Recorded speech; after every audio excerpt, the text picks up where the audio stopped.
In the 1980s, she was married and owned land, properties, and an investment portfolio. Many who knew her thought she had everything. But by her mid-30s, Venerable Nirodha decided to give up the good life to pursue a higher calling, namely Buddhism. Now 66, the Austrian-born divorcee says she felt something was missing to make her truly happy. Growing up, getting married, having a married life, trying to fulfill your social obligations. Any young person like to have good things, good places. You don't think of suffering, you don't think of old age, you turn away. You try to get as much enjoyment as you can. Yes, even so you remain a relatively good person, but still you look for the easy way out. You look for the easy solutions. So that I have done for many years. And even so, like in everybody's life, there were ups and downs.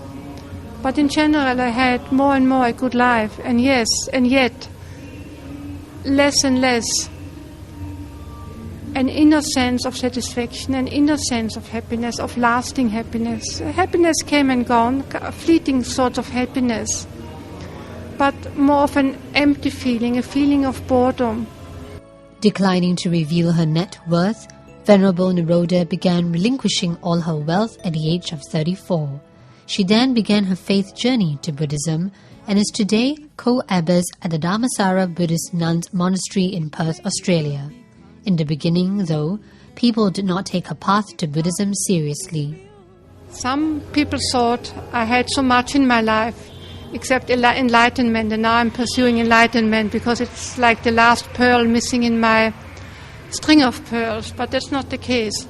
Other people thought it's a passing phase, like many people go into this and that religion or have this and that liking, and it will pass. My family also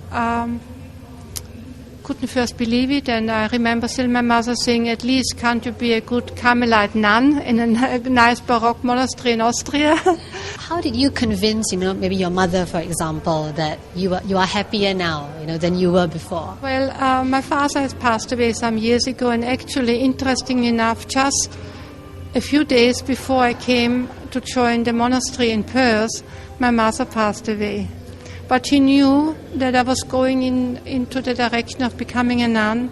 And when I mentioned it to her over a family dinner, she said to me, I know that you're already a nun. So she could see changes happening in me.